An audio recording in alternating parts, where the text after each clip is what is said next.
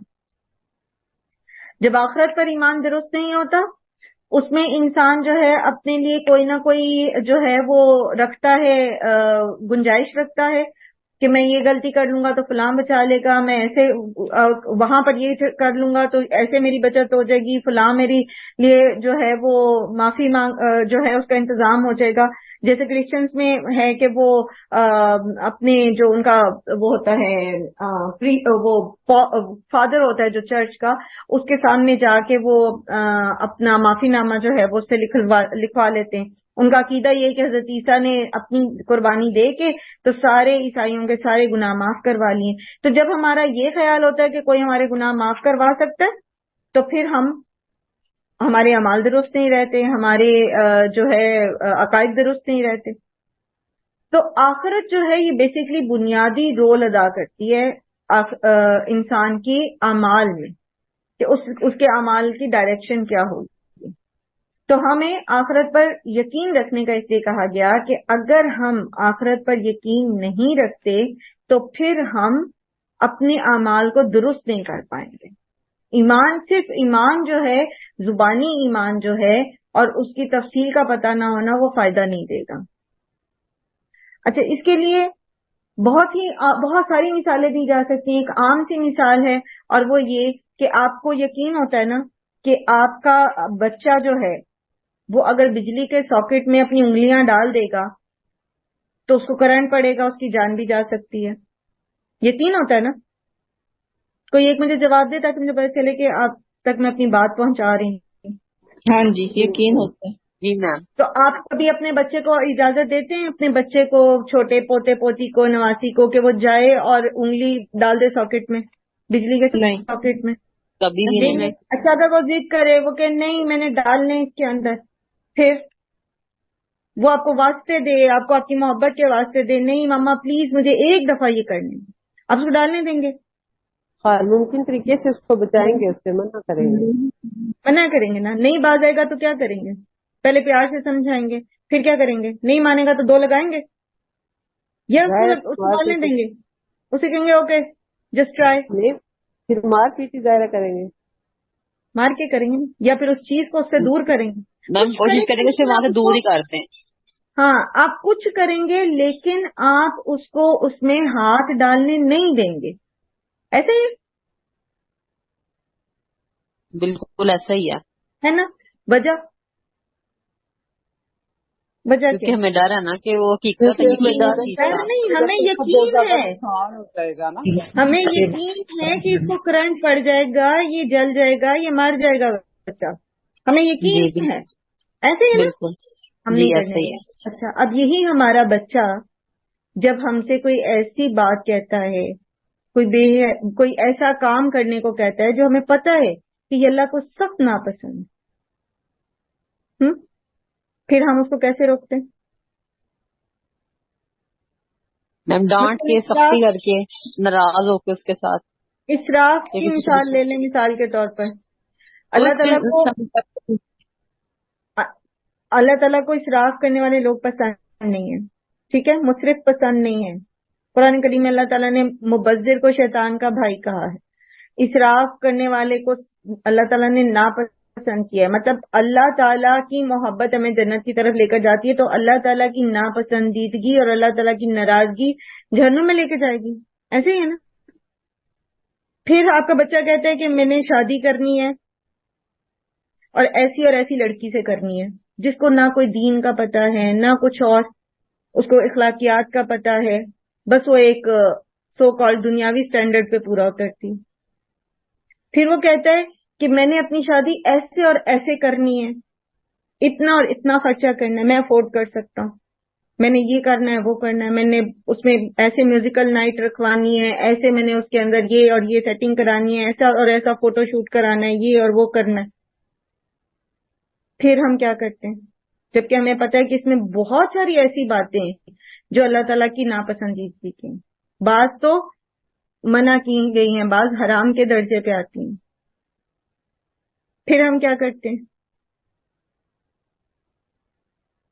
پھر ہم اس کو سمجھاتے ہیں، ہے نا، پیار سے سمجھاتے ہیں، جی پھر میں ہمیں بالکل بلیک میل پیار کرتے سے ہیں، کوشش کرتے پھر ہیں وہ بچے کو قائل کرنے کی کہ بچہ اس ہاں بات پہ پھر آ وہ جائے یا کہتے اس ہیں، چیز کو پھر وہ چھوڑ دے. آپ کو ایموشنل بلیک میل کرتے ہیں، پھر آپ کیا کرتے ہیں؟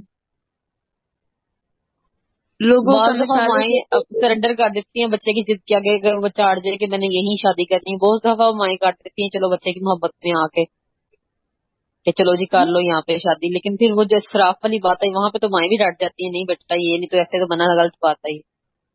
میرا نہیں خیال، اچھا میجورٹی ماؤں کی ڈر جاتی ہے نہیں کرنا اسراف ہم نے۔ نہیں میم کافی مطلب ایک تو نا کہ انسان کے مطلب وہ اتنے اس کے وہ وسائل ہیں کہ وہ کر سکتا ہے، لیکن میجورٹی مائیں جو میری جیسی اسٹرکٹ مائیں ہیں وہ تو کہتی نہیں جی نہیں کرنا تو نہیں کرنا، ڈٹ جاتی ہیں بچوں کے ہاں آگے، آپ جب نے میں نے کہا کہہ دیا یہ کرو. موسٹلی ایسے لوگ جو افورڈ نہیں کر سکتے وہ تو اپنی مجبوری کو ڈرتے ہیں، لیکن بہرحال میں جو مثال آپ کو دینا چاہ رہی ہوں نا وہ یہ ہے کہ اگر ہمیں سزا کا واقعی یقین ہو نا، تو جس طرح ہم ساکٹ میں چھوٹے بچے کو ہاتھ نہیں نہ ڈالنے دیتے، اسی طرح ہم ہر طرح سے اپنے بڑے بچوں کو بھی برائی کے رستے سے روکیں۔ میم بعض موقع ایسے ہوتے ہیں کہ اولاد مانتی ہی نہیں ہے، جتنا مرضی کہیں کہ یہ جگہ آپ کے لیے، مثلا جیسے آپ شادی کی بات کریں تو وہ وہاں نہ مانے، تو پھر میم اپنے گھر کو اور دیکھتے ہوئے کہ فساد نہ ہو تو پھر میم ماں سرنڈر کر دیتی ہے کہ ٹھیک ہے کر لو۔ لیکن اپنی سے پوری کوشش تو کرنی چاہیے نا، ہم لوگ سرنڈر بہت جلدی کر دیتے ہیں مجھے لگتا ہے۔ جس طرح ہم بچے کو کنویں میں چھلانگ نہیں مارنے دیتے نا، اگر ایک بچہ آپ سے کہ میں آپ کا گھر چھوڑ کے چلا جاؤں گا اگر آپ نے مجھے کنویں میں چھلانگ نہ مارنے دی، مارنے دیں گے اس کو چھلانگ کے، بیٹا تو گھر نہ چھوڑی مار لے چھلانگ ڈوب جا، وہاں تو ہم نہیں گھر ٹوٹنے کی فکر کرتے۔ لیکن جہاں وہ آگ میں کودنے کی کوشش کر رہے ہیں، وہ سودی کاروبار کرنا چاہتے ہیں، وہ بے حیائی کے کام کرنا چاہتے ہیں، وہاں ہم بس سمجھا بجھا کے تو پھر ہار مان لیتے ہیں۔ کہنے کا مقصد میرا یہ ہے صرف کہ ہمیں اس طرح یقین نہیں ہے نا، جس طرح ہمیں دنیا کے نقصان اپنی آنکھوں سے دیکھ کر یقین ہے نا کہ یہ اس طرح پکڑ آ سکتی ہے، اس طرح سے یہ نقصان ہو سکتا ہے، اس طرح ہمیں آخرت کا یقین نہیں ہے، وہاں پھر بھی ہم کہہ دیتے ہیں کہ چلو کوئی نہیں خیر ہے، چلو سنبھل جائے گا، آہستہ آہستہ سنبھل جائے گا۔ ہم اپنی سے پوری کوشش تو کریں نا، اگر ہمیں پورا یقین ہوگا تو پھر ہم اپنی اولاد کو بچائیں گے نا۔ اچھا چلیں اولاد کو چھوڑیں، اولاد تو سیکنڈ وہ اس پہ آ جاتی ہے، ہم خود کتنا بچتے ہیں۔ ہمیں خود کتنا یقین ہے آخرت کی پکڑ پہ؟ میم میرا ایک چھوٹا بچے ہے نا، چھوٹا نہیں ہے، 11 سال کے ہے ماشاءاللہ. وہ میں جب اسے نماز میں صبح نماز میں اس کے جاتی ہوں، وہ کہتے ہیں کہ ماں مجھے چھوڑ دو میں سوتی ہوں. میں کہتی ہوں اسے کہ تم آگ بستر میں نہیں سوتی، تم آگ میں سو گئی ہے، جاگو نماز کرو. اور مجھے یقین ہے کہ نماز کے کتنے عذاب ہے آخرات میں بے نمازی کا. تو انشاءاللہ ہمیں پورا اگر یقین ہے تو کیوں نہیں، یقین ہے ہمیں. اگر ہم ماؤں کا یقین ہو تو اپنے بچے کو روک سکتی ہے برائی بالکل، کاموں میں. ماؤں کا یقین ضروری ہے. جب ماں کو یقین ہوگا آخرت پر تو پھر ہی وہ اپنے بچوں کی تربیت کرے گی. اچھا، اس کی ایک مثال جیسے نماز کی انہوں نے کہی، اسی طرح ایک جگہ کہیں پڑھا تھا، آپ نے بھی شاید پڑھا ہو، کہ خاتون نے اپنے کسی سے پوچھا اسکالر سے کہ میرے بچے فجر میں نہیں اٹھتے تو میں کیا کروں. انہوں نے کہا کہ آپ کیا کرتی ہوں؟ کہ میں ان کو جگانے کی کوشش کرتی ہوں، وہ نہیں اٹھتے، میں ان کو تنبیہ کرتی ہوں، وہ نہیں اٹھتے. تو وہ کہتے اچھا فرض کریں آپ کے گھر میں آگ لگ جائے اور آپ کے بچے سو رہے ہوں تو پھر آپ کیا کریں گی؟ ان کا میں بچوں کو اٹھاؤں گی. کہتا اگر وہ کہیں نہیں مجھے سونے دیں تو پھر کیا کروں؟ کہتی میں ان کے پیروں سے گھسیٹ کے ان کو اٹھاؤں گی، ان کو میں کھینچ کے آگ میں سے باہر لے کے جاؤں گی. تو پھر انہوں نے کہا کہ دیکھ لیں یہی آگ جو ہے وہ بے نمازی کے لیے بعد میں ہو سکتی ہے. تو وہ آگ جو آپ اپنی آنکھوں سے دیکھ رہے ہو، اس وقت ویژولائز کر رہے ہو، تو اس آگ کو بھی آپ ویژولائز کرو جو آخرت میں ہو سکتی ہے. تو یہ ہے اصل میں یقین. ٹھیک ہے، تو اس طرح کا یقین جب ہمیں ہوگا تو ہم بچیں گے. اچھا، اسی طرح آپ دیکھو ایک اور چھوٹی سی مثال لیتے پھر میں کلاس اپنی یہاں وائنڈ اپ کرتی ہوں. جہاں وراثت کی بات آتی ہے سورہ نساء میں، تو اللہ سبحانہ تعالیٰ ساری جو وراثت کے احکامات ہیں، کس کا کیا حصہ ہے، سارا کچھ بتانے کے بعد اللہ تعالیٰ فرماتے ہیں تِلْکَ حدود اللہ، یہ اللہ کی حدود ہیں. وَمَن يُطِعِ اللَّهَ وَرَسُولَهُ يُدْخِلْهُ جَنَّاتٍ تَجْرِي مِن تَحْتِهَا الْأَنْهَارُ خَالِدِينَ فِيهَا وَذَلِكَ الْفَوْزُ الْعَظِيمُ. وَمَن يَعْصِ اللَّهَ وَرَسُولَهُ وَيَتَعَدَّ حُدُودَهُ يُدْخِلْهُ نَارًا خَالِدًا فِيهَا وَلَهُ عَذَابٌ مُهِينٌ. ٹھیک ہے، یہ اللہ کی مقرر کردہ حدود ہیں. یہ جو وراثت کے حصے ہیں یہ اللہ کے مقرر کیے ہوئے ہیں. ٹھیک ہے، تو جو کوئی اللہ اور اس کے رسول کی اطاعت کرے گا تو اللہ تعالیٰ اسے باغوں میں داخل کریں گے جن کے نیچے نہریں بہتی ہوں گی، وہ ہمیشہ ان باغوں میں رہیں گے. اور یہ اصل کامیابی، یہ بڑی کامیابی ہے، فوز العظیم. اور جو اللہ اور اس کے رسول کی نافرمانی کرے گا، یعنی بات نہیں مانے گا، تو اس کے لیے جو ہے اللہ تعالیٰ اس کو، اور وہ اللہ کی حدود کو توڑے گا تو یدخلہ نارن خالدن فیہا، اللہ تعالیٰ اس کو ایسی آگ میں ڈال دیں گے جس میں وہ ہمیشہ رہے گا، اور اس کے لیے رسوا کن عذاب ہے. وراثت کی غلط تقسیم آگ میں لے جانے کا باعث ہے. قرآن کی آیات میں نے آپ کے سامنے پڑھی، کوئی اس کے اندر میں تفسیر نہیں کی، صرف میں نے اس کا ترجمہ کیا. اب آپ مجھے یہ بتائیے، اگر واقعی ہمیں آخرت پر یقین ہو تو کیا ہم وراثت کو درست طریقے سے تقسیم نہ کریں؟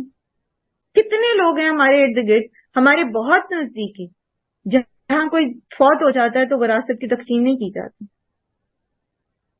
اور پھر وہ تقسیم برسوں تک نہیں کی جاتی، اور جو اس کے حصے دار اللہ نے مقرر کیے ہیں، جو حقدار اللہ نے مقرر کیے ہیں، ان کو حقوق نہیں ملتے، اور وہ کچھ لوگ اس پر قبضہ کر کے بیٹھ جاتے. اب آپ مجھے بتائیے پھر بالآخرۃ ہم یوقنون کہاں ہے؟ کیوں اللہ تعالیٰ نے بالکل آغاز میں جہاں پر یہ بتا دیا کہ اس قرآن سے ہدایت اس کو ملے گی جس کے اندر یہ خصوصیات ہوں گی، اور اس میں اللہ تعالیٰ نے خاص طور پر کہا کہ وَبِالْآخِرَةِ هُمْ يُوقِنُونَ، آخرت پر ان کا یقین ہو. اور آخرت پر یقین کا مطلب کیا ہے کہ پھر وہ ساری باتیں جو ہم نے پیچھے پڑھی، ساری باتیں کہ ایک ایک چیز پر، جنت پر بھی، جہنم پر بھی، اللہ کی پکڑ پر بھی، موت کے وقت سے لے کر جنت جہنم میں داخلے تک، ہر بات پر عین الیقین ہو، آنکھوں دیکھا یقین. اب مجھے بتائیے ہم میں سے کتنے لوگ ہیں کہ وراثت کی چھوٹی سی مثال ہے آپ کے سامنے، کتنے لوگ ہیں جو وراثت کو حق کے ساتھ تقسیم کرتے ہیں اور دنیا کے فائدے سمیٹنے کی کوشش نہیں کرتے، اس میں جانتے بوجھتے کتنے لوگ ہیں جو یتیموں کا حق مارنے کی کوشش کرتے ہیں، کتنے لوگ ہیں ہم میں جو رشوت دیتے ہیں، کتنے لوگ ہیں ہم میں جو یہ وراثت ہی کی فائلیں بدلوانا چاہتے ہیں، بزور قبضہ کر لیتے ہیں دوسرے کی زمین پر، دوسرے کے حق پر. کتنے لوگ ہیں ہم میں جو ایسا کرتے ہیں، اور ہم مسلمان ہیں. اور یہ قرآن کے بالکل دوسرے پیج کے اوپر یہ آیت لکھی ہوتی ہے. ہر قرآن کی پرنٹنگ جہاں بھی ہوتی ہے دوسرے پیج کے اوپر یہ آیت موجود ہے. میم ایک یہ وراثت کی غلط اور صحیح تقسیم تو ایک الگ چیز ہے نا میم، اور دوسری چیز یہ ہے کہ اگر کوئی جلدی، آپ جیسے کہہ رہی ہیں نا کہ جلدی سے جلدی وراثت تقسیم، اس میں بھی میم ہمارا شرع صدر نہیں ہوتا. ہم بہت تنگ نظر ہو جاتے ہیں، اور خاص طور پہ ہم بیٹیاں جو ہیں وہ کہہ دیتی ہیں لو ابھی تو ہمارے باپ کو مرے ہوئے 3 دن بھی نہیں ہوئے اور انہوں نے وراثت تقسیم کرنی شروع کر دی. یہ تھوڑا انتظار نہیں کر سکتے تھے، تھوڑا دیر نہیں کر سکتے تھے. تو میم یہ جب ہم قرآن پڑھتے ہیں تو یہ چیزیں تب سمجھ آتی ہیں، ہمیں بھی واقعی نہیں سمجھ آتی تھی، لیکن اب سمجھ آئی ہے کہ واقعی جو اللہ کے احکامات ہیں ان میں بہت ساری حکمتیں ہیں، مصلحتیں ہیں، تو پڑھنا چاہیے. باجی ہر دوسرا بندہ یہ کر رہا ہے، اسی وجہ سے ہمارے ملک کے حالات اس طرح کے ہیں. اور نمبر 2 یہ بات ہے کہ جیسے انہوں نے کہا کہ بیٹیاں، تو وہ بیٹیاں جب بہوؤں کی شکل میں ہوتی ہیں نا تو پھر وہ جلدی کرتی ہیں کہ جلدی کر لو، لیکن اپنے والدین کی باری آتی ہے نا تو پھر وہ کہتی ہیں ہمیں تو بہت دکھ ہے نا. تو سوچنا چاہیے جیسے ہم لوگ ان کی جگہ پہ آ رہے ہیں تو ویسے وہ بھی جگہ ہے نا. اور دوسری چیز یہ ہے کہ زکوٰۃ بھی نہیں دیتے نا ہم لوگ، پوری زکوٰۃ بھی نہیں دیتے. زکوٰۃ نہیں دیتے، پھر اسی طرح جھوٹ بولتے ہیں، امانت میں خیانت کرتے ہیں. آپ صلی اللہ علیہ وسلم نے فرمایا نا کہ جو شخص امانت میں خیانت کرتا ہے تو وہ خیانت کا مال جو ہے نا وہ اپنے کندھوں پہ اٹھا کے لے کر آئے گا. سارے 50,000 سال طویل حشر کا میدان آپ نے مثال دیا کہ وہ جو بکری ہے وہ اس کے کندھوں پہ سوار جو ہے وہ منمنا رہی ہوگی. اگر وہ گائے ہے تو وہ آپ دیکھو گائے کا وزن 50,000 سال کندھوں پر وہ اونٹ بلبلا رہا ہوگا. جو کچھ بھی وہ جو سونے چاندی کے وہ جو خزانے بنا کے رکھے تھے ان کی پلیٹیں بنا کے جہنم کی آگ پہ تپا کر ان کے چہرے ان کے پہلو جو ہیں وہ داغے جا رہے ہوں گے. تو پھر اس کا مطلب یہ ہے نا کہ ہمیں یقین نہیں ہے. ہمیں قرآن کی ان آیات پر جو ہمیں آخرت کے بارے میں بتاتی ہیں، ہمیں جو نبی صلی اللہ علیہ وسلم کی حدیث بتا رہی ہیں، ہمیں اس پہ یقین نہیں ہے کہ ایسا ہوگا. یہ یقین مطلوب ہے. جس دن ہمیں یہ یقین حاصل ہو گیا نا، یہ عین الیقین حاصل ہو گیا جہنم کو دیکھنے سے پہلے، تو اس دن ہم جب اس درجے پہ پہنچیں گے نا تو پھر ہمارے اعمال درست ہوتے، پھر ہمیں یقین آ جائے گا، ہمیں سمجھ آ جائے گی کہ المال والبنون زینت الحیات الدنیا والباقیات الصالحات، ٹھیک ہے، باقی نیکیاں رہنے والی ہیں. دنیا میں تو یہ مال بیٹے یہ سب کچھ یہ صرف دنیا کی زندگی میں ہے اور یہ آزمائش ہے. پھر ہم کبھی بھی کسی کا ایک سوئی برابر چیز بھی، ایک تنکا ہمیں کہیں پڑا ہوا نظر آ جائے، ایک سونے کا پہاڑ بھی، تو ہم اس کو نہیں اٹھائیں گے. ہم کہیں گے ہمارا نہیں ہے بھائی، ہمیں نہیں چاہیے. کون جواب دے گا آخرت میں جا کے؟ کوئی کسی کی سوئی بنا پوچھے نہیں اٹھائے گا. کسی کے یہ تو قیامت کے دن جو ہے یہ میرے لیے آگ میں دہکا کے تو مجھے داغا جائے گا. اس میں جیسے میں نے پہلے بھی عرض کیا تھا نا، چھوٹی چھوٹی چیزوں کے پریکٹیکلی اس کو کر کے دیکھیے گا. ہمارا کلاس کا ٹائم مکمل ہو گیا. اس بات پہ میں وائنڈ اپ کرتی ہوں، انشاءاللہ کل یہیں سے کنٹینیو کریں گے. آج اب جب کھانا پکائیں گے نا، روٹی پکائیں گے، تو توا جب خوب گرم ہو جائے گا نا تو ایک لمحے کے لیے سوچیے گا. میں اپنی ہر کلاس میں یہ کہتی ہوں، میں نے خود بھی یہ کیا بہت دفعہ. اپنا ہاتھ توے کے بہت قریب لے کے جائیے گا اور سوچیے گا کہ جس طرح میں روٹی اس کے اوپر ڈال دیتی ہوں، کیا میں اپنا ہاتھ جما کے اس کے اوپر رکھ سکتی ہوں؟ جب وہ ٹھیک گرم ہو جاتا ہے، روٹی ڈالنے کے قابل ہو جاتا ہے، سوچئے گا کہ کیا میں اپنا ہاتھ اس کے اوپر جما کے اتنی دیر کے لیے رکھ سکتی ہوں؟ یہ ہوتا ہے عین الیقین. جس طرح یہ توا گرم ہے، میرا ہاتھ جلائے گا. جس طرح چائے کا پانی کھول رہا ہے، میں پیوں گی تو مجھے اندر تک جھلسا دے گا. اسی طرح قیامت کے دن آخرت میں جہنم میں کھولتا ہوا پانی ہے، میں اس کو پی سکتی ہوں. تو تھوڑی تھوڑی چیزیں جب ہم تھوڑا سا پریکٹیکلی اس کو ریلیٹ کرتے ہیں تو وہ فائدہ دیتی ہیں. اللہ سبحانہ تعالیٰ ہم سب کو جہنم کے عذاب سے اپنی پناہ میں رکھیں اور ہماری اعمال کی حفاظت فرمائے، اور ہمیں صرف وہی اعمال کرنے والے ہوں جس سے ہمارا رب راضی ہوتا ہے، اور ہم اللہ کو ناراض کرنے والا کوئی بھی عمل نہ کرنے والے ہوں، نہ ہم اور نہ ہماری اولادیں اور نہ ہمارے ازواج اور نہ ہمارے بہن بھائی۔ اللہ سبحانہ وتعالی ہم سب پر رحم فرمائے، دنیا اور آخرت کی آسانیاں نصیب فرمائے آپ سب کو۔ اللہ سبحانہ وتعالی جس کی جو بھی حاجتیں ہیں، تمنائیں ہیں،